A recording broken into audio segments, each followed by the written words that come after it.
Buenos días a todos, espero se encuentren muy bien. Vamos a... ¿Quieres duplicar tu pantalla? Sí, sí, por favor, Ok. sí lo hacemos. En el screen, ¿no? Sí, por ahí debe haber. Sería wallpaper display. Display, ahí Aquí está. está, duplicar, ¿no? Sí, ¿dónde está? ¿Dónde le pongo duplicar? Arrange. A ver ahí. Si no, lo movemos todo, pero ya no pasa nada. Sí. Nada más deme un minutito. Ahí está. Listo, no pasa nada. Bueno, me presento súper rápido. Mi nombre es Eduardo, soy desarrollador backend, ya con un par de años aquí en la industria. Actualmente soy desarrollador senior en Plus Plus. Es una empresa bastante interesante, del cual quizás en algún otro momento les hablé de ella. Y también soy tutor en códigofacilito.com. Ahí tengo un par de cursos por ahí. Prácticamente la mayoría son de Python. Python es uno de los lenguajes que creo un poquito más le sé y pues me gusta mucho enseñar acerca de este lenguaje. Asimismo, tengo una pequeña plataforma donde ustedes pueden practicar con algunos ejercicios de Python, dado que, como van a ver en esta charla, no todos los lenguajes de programación se comportan igual. Entonces, hay ciertas características que los hacen únicos y diferentes. Entonces, si quieren practicar un poquito con Python, por ahí lo pueden hacer sin ningún problema. Entonces, ¿de qué va la charla del día de hoy? Lo que vamos a hacer es hablar acerca de un problema, un pequeño problemita que tiene Python, que es acerca de la concurrencia, de cómo exactamente Python maneja la concurrencia y si deberíamos o no utilizar este lenguaje para ello. Respuesta final, adelantando la conclusión, la respuesta es sí. Listo. Les agradezco mucho. Hay que empezar con la pregunta obligatoria, porque esto es acerca de la concurrencia. ¿Qué es la concurrencia? Bueno, lo que defino como concurrencia, y la mayoría también se define así, es el hecho de que podamos realizar múltiples tareas al mismo tiempo. Aquí yo coloco de forma simultánea, pero está muy interesante esto de simultáneo al mismo tiempo. Ya van a ver por qué. Un ejemplo súper sencillo es cuando nosotros estamos preparando algún alimento. En este caso, pues vamos a hornear una pizza. Como ya nos enseñaron cuando estamos aprendiendo a programar, los algoritmos son pasos a seguir, no uno tras del otro. El tema de hornear la pizza se me hace muy interesante porque para hornear una pizza necesitamos realizar múltiples acciones. Lo podemos hacer de forma secuencial, que es lo que vamos a hacer como uno, como ser humano, piensa que lo puede hacer. Primero vamos a hacer la masa, después vamos a añadir los ingredientes, después vamos a hornear, después vamos a decorar, etc. El código que estoy mostrando a continuación es un código que es de programación secuencial, es decir, primero vamos a ejecutar una acción después de la otra. Y aquí coloco un código bastante sencillo, el hecho es de que tengo un par de prints y lo interesante de cada función es que tiene un método, o bueno, se hace llamada al sleep. Lo que va a hacer aquí es simular cuánto tiempo le va a tomar a cada acción realizar una tarea. Por ejemplo, preparar la masa le toma 3 segundos, añadir los ingredientes 2. Si yo ejecuto el código tal y como se encuentra ahora, ¿cuánto creen ustedes que le va a demorar esto terminarlo Python? ¿3 segundos, 2 segundos, nada, un error? ¿Ustedes qué piensan? ¿5? ¿5 por allí? Y la respuesta es que sí, es 5, porque lo está haciendo de forma secuencial. Y la mayoría de nosotros hacemos las tareas de esta forma. Primero terminamos una tarea y después vamos a la siguiente. En este caso, primero prepara la masa y después añade los ingredientes. Está bien, no hay ningún problema. Lo interesante de Python es que nosotros podemos añadir concurrencia, que es lo que les había comentado, el hecho de poder realizar múltiples tareas al mismo tiempo. Y si queremos añadir concurrencia en Python, debemos trabajar con threads. Aquí no puse el import, pero si gustan, ahorita se los muestro.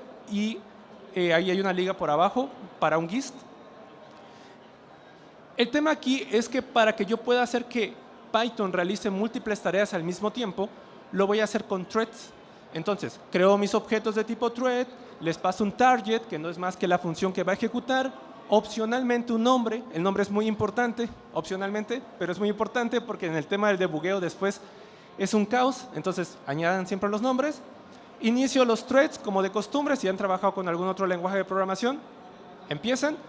El join también muy importante porque si no colocamos join, lo que va a pasar es que los threads van a seguir su trabajo y el thread principal, que es el main, va primero a imprimir el mensajito de la pizza está lista cuando no es cierto.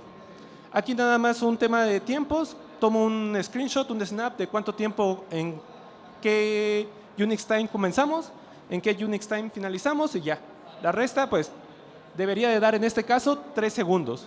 ¿Por qué? Porque la última tarea, la tarea más pesada es de 3 segundos y la otra es de 2, entonces, como en teoría lo realiza al mismo tiempo, todo esto debiese dar 3 segundos. 3 segundos y fracción.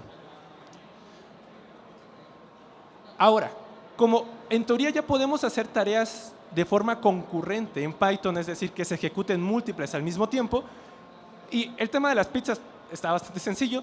Aquí coloco un pequeño ejemplo un poquito más real de qué es lo que podemos hacer. Y como ustedes pueden ver, tengo una función la cual hace un fetch a una página, añade 100 threads, los 100 threads se los añade a una lista, comenzamos todos, esperamos y listo. Para este caso en particular sí me gustaría ver cómo funciona exactamente. Aquí tengo el primer ejemplo. Uy. Ustedes, como lo mencioné, no, este no, es el segundo. ¿Sí es este? Nada más permítanme copiarlo, permítanme pegarlo súper rápido. Ya tengo prácticamente todo listo, no se preocupen. Ahí está. Procedo a guardar. Procedo a irme a mi consolita. No se preocupen, no se preocupen. Y procedo a ejecutar. En este caso en particular, como los threads se están ejecutando, perdón, la llamada a la función se está ejecutando una tras otra, ustedes pueden ver de forma secuencial cómo se está realizando, una tras otra. Funciona, sí está bien, pero cada llamada le toma aproximadamente medio segundo finalizar. Por lo tanto, lo que podemos hacer es simplemente llamar a este código, pero con threads. Es decir, descomento esta pequeña línea, guardo, vuelvo a ejecutar, y lo que me tomó en teoría 20 y tantos segundos, ahora toma prácticamente menos de un segundo finalizar. Entonces ustedes pueden decir, oye, esto está cool, los threads van a solucionar todo. ¿Por qué? Porque ayudan al performance de la aplicación. Y puede ser, este es un ejemplo bastante bueno, creo. Ya es un poquito más real de lo que estábamos trabajando. ¿Y cómo exactamente funcionan los threads tras bambalinas? La respuesta es un poquito bastante compleja. Y los threads funcionan dependiendo de 3 cosas principalmente: del lenguaje de programación, del sistema operativo y de sus computadoras. Los threads en teoría, van a tomar el CPU de sus computadoras y van a ejecutar las funciones en cada uno de sus CPUs. Eso quiere decir que, en teoría, si ustedes tienen un gran poder de cómputo, van a poder ejecutar más tareas de forma concurrente. Actualmente la mayoría de los sistemas operativos van a manejar esto, van a tomar un thread y lo van a mandar a un CPU de su computadora y lo que sigue, en teoría. Ahora viene este otro ejemplo, que viene a demostrar quizás lo contrario. Tenemos la función Fibonacci, la que aprendimos en la universidad, la que aprendimos desde nuestros primeros Hola Mundo. En este caso tengo un solo thread, ahí dice 1. Le paso los argumentos, lo inicializo de nuevo, espero que finalice y tomo screenshot. Aquí pasa algo bien interesante y es lo siguiente. Vamos a irnos a nuestro siguiente ejemplo. Reitero, todo este código ustedes lo pueden descargar sin ningún problema, los GIS son completamente públicos.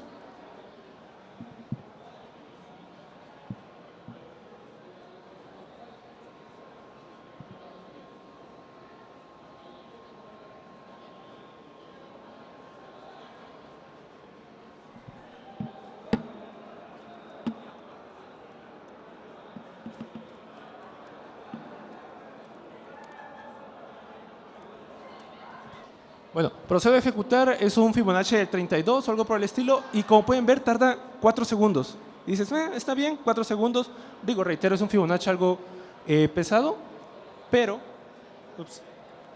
¿qué pasa si ahora yo, en lugar de llamarlo una vez, bueno, en este caso fueron 3, lo mando, lo ejecuto una vez, con uno de un solo, vaya.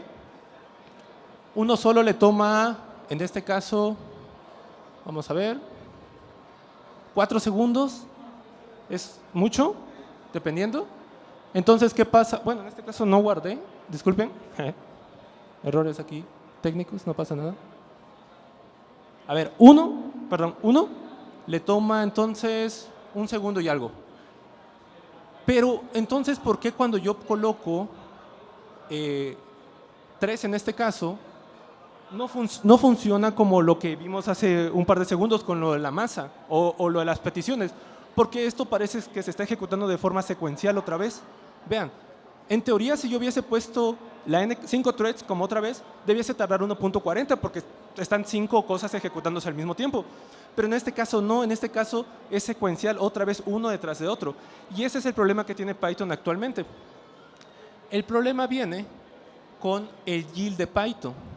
Pasa y resulta que nos han mentido con respecto a exactamente cómo funcionan los threads en Python. Python nos dicen que es un lenguaje de forma de programación concurrente, cuando realmente no. Python tiene una gran limitante hasta la versión 3.12, que es el yield. Lo que hace el yield es que solo un thread se puede ejecutar en Python. Los threads que vimos al principio, donde generábamos la masa, hacíamos los ingredientes o realizábamos una n cantidad de peticiones a un servidor, son simulados. Eso quiere decir que solo ustedes tienen un thread y ese thread es el que está manejando a los otros. Y los otros son entre comillas, porque no son ni siquiera threads reales. Lo que hace el yield es prevenir que más threads se ejecuten. Solo se puede ejecutar uno a la vez.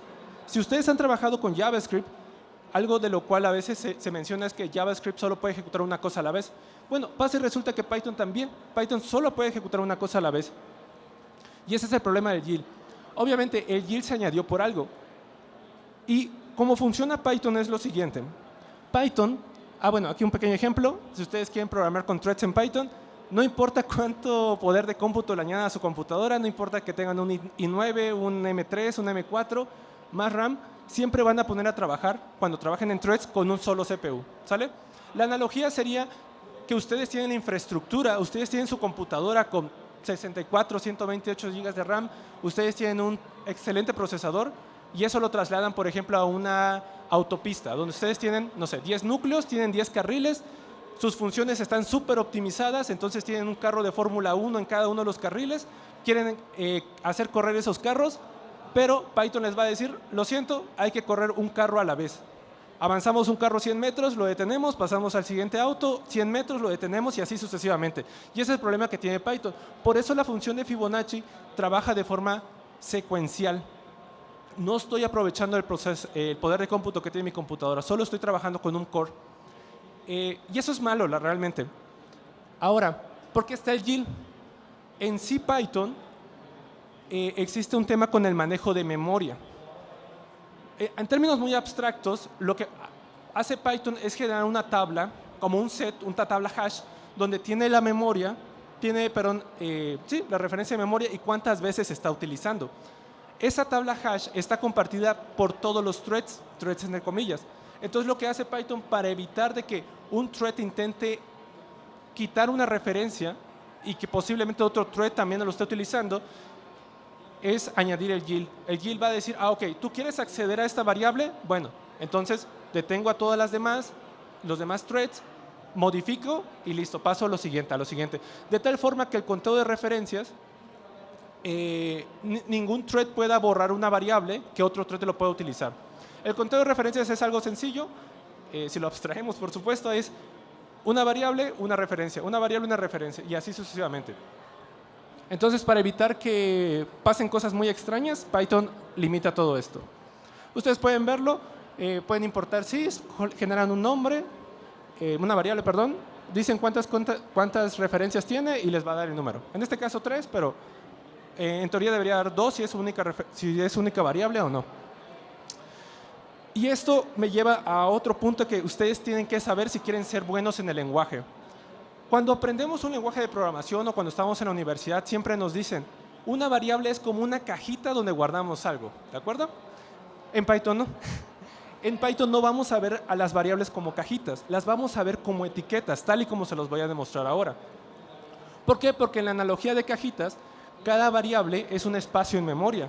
En cambio, en Python, un espacio en memoria se puede repartir con múltiples etiquetas. Miren, vamos bien de tiempo, así que permítanme mostrarles un pequeño ejercicio aquí en vivo. Voy a ingresar al shell de Python. Voy a generar una variable que va a ser de tipo, no sé, una lista con un 1. Voy a generar una segunda variable b, igual, el mismo valor. Y si yo les pregunto, si comparamos a es igual a b, la respuesta es verdadero. ¿Por qué? Porque ambas variables almacenan el mismo valor. Si yo les pregunto a es b, ¿ustedes qué creen que va a salir como resultado? ¿Verdadero o falso? Falso. ¿Verdadero? Bueno, vamos a probarlo. Falso, porque los dos objetos son diferentes, ¿sale? Echamos un vistazo al ID de A y ahí está. Echamos un vistazo al ID de B, IDs diferentes. Ahora, mismo ejemplo, mismas variables. A es igual a B es igual a A. Ahora preguntemos, ¿A es igual a B? Sí. ¿A es B? ¿Sí? ¿No? La respuesta es true. Entonces, tenemos listas, no son iguales. A es igual a B, sí. Pero A es B, ¿es A? Sí. Y esto es lo que pasa. Hay otro concepto del cual pudiésemos hablar una hora, de hecho, que se llaman internings. Y lo que hace Python con los internings es, si un objeto inmutable, tupla, diccionario, una tupla, un entero, un flotante, un string, ya existe en el conteo de referencias, no la va a volver a crear, ¿sale? En este caso, entonces, yo digo, voy a crear un espacio en memoria para A. Entonces, cuando yo quiera acceder a A, va a existir, oye, ¿A existe en este conteo de referencias, en esta tablita? Si la respuesta es sí, ya no se reserva un espacio en memoria. Por eso la analogía de las cajitas en Python no funciona. La mejor analogía es ver a las variables como etiquetas. En este caso lo demuestro con que A y B almacenan el mismo valor, son iguales y son el mismo objeto. ¿Sale? Entonces, esto también les va a ayudar muchísimo cuando ustedes estén en temas de performance, de decir, oigan, quiero optimizar esto. Al final del día, son el mismo objeto. Al final del día, esto es como un efecto mariposa. Su programa va a funcionar, pero si de repente pueden mejorar el performance un 10%, una orden de magnitud en una función y en la otra también, y en la otra también, al final una función o una llamada a una API que les pueda tomar, no sé, 5 segundos, lo pueden limitar a 3 segundos, a 2 segundos, pero por estas pequeñas cositas que al final del día van sumando, ¿sale? Vamos a regresar a la presentación. Entonces, está ese tema de que en Python las cajitas no funcionan, son etiquetas. Ventajas del GIL. Realmente nosotros como programadores Python no nos vamos a preocupar por el recolector de basura. Python, cuando vea que una variable llegó a la referencia 0, lo procede a eliminar. Es bastante bueno. Digo, si ustedes han programado alguna vez en C, C++, pues ya saben qué es lo que tienen que hacer. En Rust, inclusive, con los borrowings. En Python, nada de eso. Nosotros vamos a programar y listo. Otra ventaja del GIL es que, como pudimos ver en los primeros ejemplos, que fueron un poco tramposos de mi parte, porque dormía hilos y esperaba que el recurso regresara, los threads sí funcionan bastante bien para temas de IOE, de entradas y salidas, donde debemos esperar. Por ejemplo, si ustedes se quieren conectar a una base de datos y hay que esperar, leer de un archivo, hacer una llamada a una API, funcionan bastante bien. Entonces, los threads, es cierto, no son threads reales, son simulados, pero funcionan bastante bien. Solo en temas donde tengan que sacarle el máximo provecho a su CPU, ahí sí no son tan buena idea realmente. Entonces, ¿qué tengo que hacer? No puedo vivir con que Python es lento en cuanto a temas computacionalmente hablando complejos. No puedo vivir. Los procesos son otra opción. Pasa y resulta que Python puede levantar otros procesos, como cualquier otro proceso. Entonces, podemos, en lugar de utilizar threads, utilizamos la clase process. Si ustedes se especializan en los threads, conocen todo. El 99% del conocimiento de los threads y process son lo mismo. Entonces, y se los puedo demostrar aquí con otro pequeño ejemplo. El mismo Fibonacci, solo que ahora aquí nada más añadí un poquito de un pool de procesos, que eso está bastante cool. Porque pasa y resulta que en Python, cuando levantamos un proceso y este finaliza, el sistema operativo dice, bueno, lo procedo a eliminar. Pero si generamos un pool de procesos, los procesos se pueden reutilizar. Entonces, si su computadora tiene 10 CPUs, solo generan los workers que necesitan 10 y esos se quedan vivos y en lugar de esperar a que el sistema operativo los destruya, los puedes volver a reutilizar. Y es importante esto porque para nosotros como seres humanos no es nada el hecho de ejecutar un programa, se abre súper rápido, pero cuando estamos trabajando con, ya estamos haciendo el benchmark y nos interesa sacarle la última gota del mejor rendimiento, reutilizar procesos es muy bueno porque computacionalmente hablando, crear un proceso es tardado.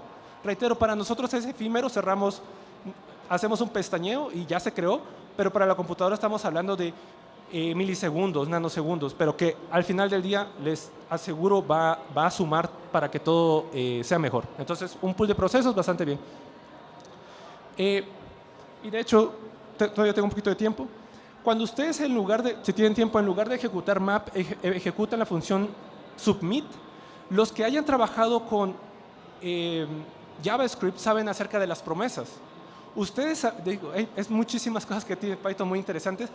¿Ustedes sabían que existen las promesas en Python? ¿Sí? ¿No? Sí existen. Y se llaman futuros.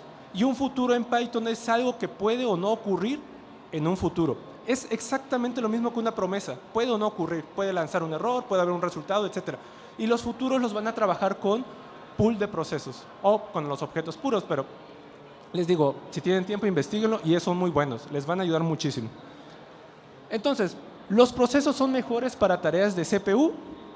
Dije que sí, pero posiblemente no. Y esto me lleva a mi último ejemplo. Aquí tengo otra función de toda la vida que nos permite calcular si un número es primo o no. Tengo aquí como lo ejecuto normalmente, una lista de procesos. Los añado a la lista y vamos a ver qué pasa. Permítanme un segundo.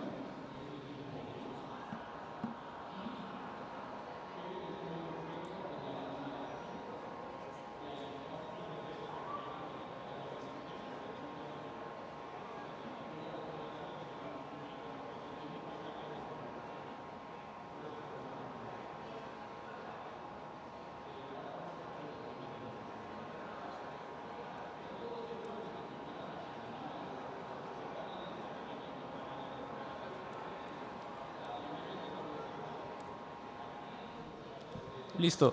Vamos a esperar. En este caso, pues si es un número primo un poquito grande, tarda 4 segundos con 40, pero exactamente que ejecuté. Ok. Vamos a verlo. En este caso, usé un proceso. Voy a cambiar la clase por thread, nada más.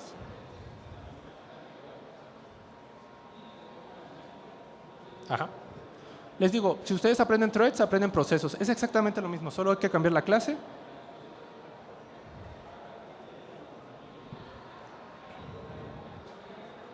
Ajá. Ahora es con thread. Debería tardar prácticamente lo mismo, 4 y algo. Vean, de hecho es un poquito más caro generar el proceso porque les digo, cuando generamos un proceso, el sistema operativo tiene que manejar todo. Ok, viene otro programa a ejecutarse, tengo que añadirlo bueno, no recuerdo cómo se llama el algoritmo actualmente, pero tiene que manejar todo. Entonces, levantar un proceso es un poquito más caro que solo el thread en este caso. Entonces, uno pudiese decir, si yo lo ejecuto con 2 números,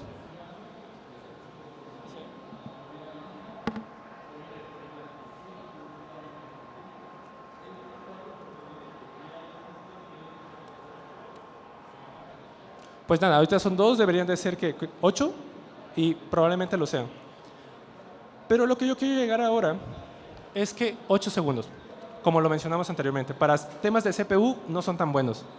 Pero si nosotros hacemos un pequeño improve en esta operación y en lugar de iterar sobre todos, aplicamos una pequeña fórmula bastante sencilla donde es number, estoy viendo aquí la pantalla de abajo, number, sacamos la raíz cuadrada más 1, ¿sí?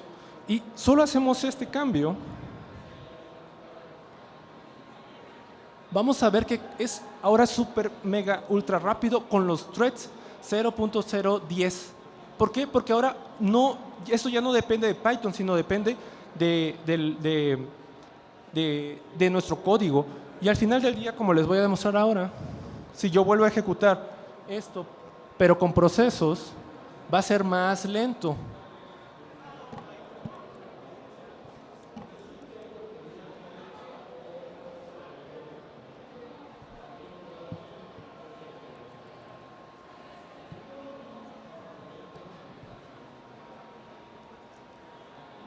Vean, es exactamente lo mismo, pero ahora resulta que con threads es más rápido. Pero les acabo de decir que los threads no sirven bien para el tema de CPU, y aquí estoy demostrando lo contrario. De nuevo, levantar un proceso es muy bueno, pero computacionalmente es caro. El sistema operativo tiene que hacer muchas cosas para solo ejecutar un programa. Y en este caso, solo con hacer un improve de nuestro código, mejoramos en una orden de magnitud el tiempo que se está ejecutando. En conclusión, los threads son muy buenos, definitivamente. Para temas de CPU no tanto, pero también vale muchísimo la pena el que nosotros veamos si nuestro código realmente es bueno. A veces le echamos la culpa a la tecnología cuando nuestro código realmente no es bueno, realmente se puede mejorar. Ya para finalizar, mencionar que en la última versión de Python, la 3.13, es posible quitar el yield para que todo sea nativo, pero es algo experimental.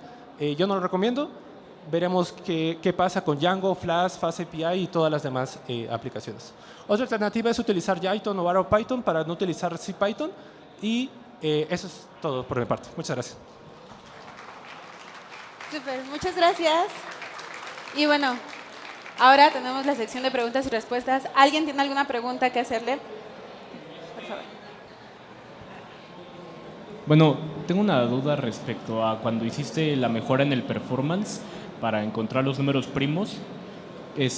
¿Por qué en tu range, en el rango llegaste hasta la raíz cuadrada más 1? Ok.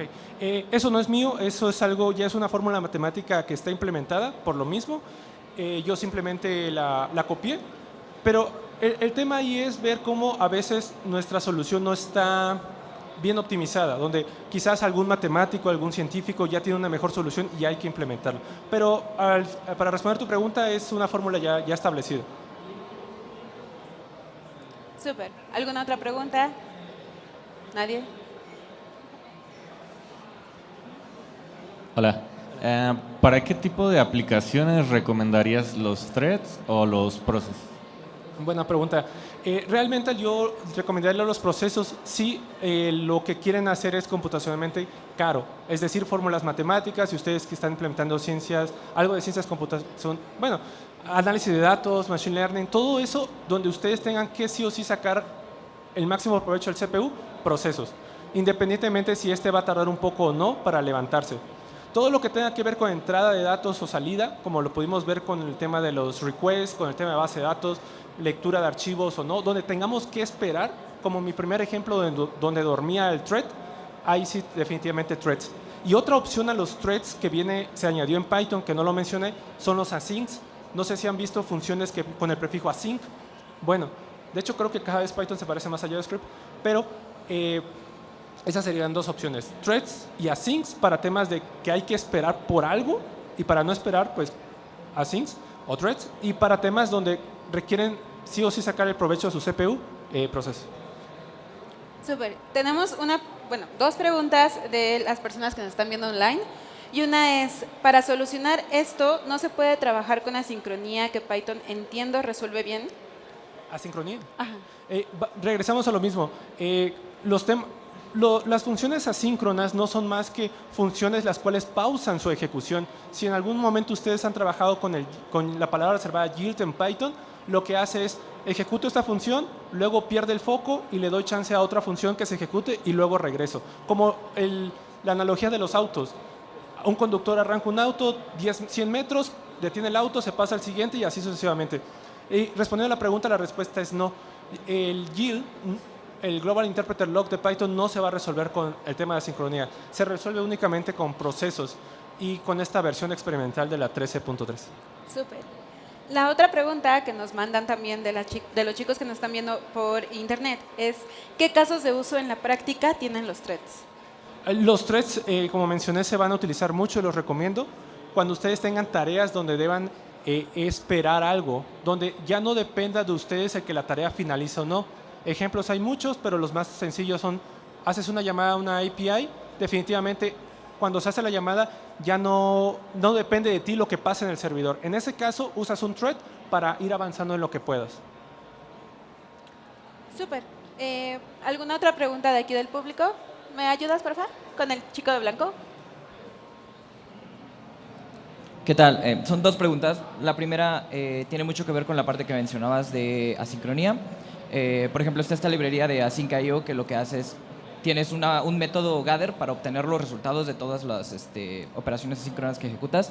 En el tema de threads y process, ¿tienes que hacer manualmente este proceso o cómo obtienes el resultado de todos los threads o procesos que ejecutaste para regresar pues, al resultado de todos en un conjunto? Y la segunda tiene que ver con esta analogía que haces de avances un carro 100 metros, lo detienes y luego el siguiente, ¿no? Cuando es un llamado a APIs, ¿no te encuentras, por ejemplo, este problema en donde tienes timeouts? ¿O cómo evitas los timeouts? Respondiendo a tu primera pregunta, es bien complicado porque tienes que tener por lo menos una variable, sí, principalmente una variable que intente obtener o guardar cada una de tus respuestas. Pero eso abre la puerta a otro tema que es el race condition, donde más de un thread puede intentar acceder o corromper algo que está compartiéndose. Para eso existen otras técnicas como lo puede ser los candados, los locks donde bloqueas o los semáforos. Eso se me ocurren actualmente. Pero sí, es un tema, perdón, esto de orquestar a todos los threads y todos los procesos para que puedan ir escribiendo o leyendo en un archivo o en una variable principal. Eso responde a tu pregunta. Ni una disculpa que te corte así. Va a estar por aquí, nos quedamos sin tiempo, si quieres puedes checar con él. Igual los que se quedan con preguntas, va a estar Eduardo por aquí para que puedan platicar un ratito con él, pero tenemos que ir con nuestro siguiente speaker. Muchas gracias, Muchas Eduardo. gracias a ustedes.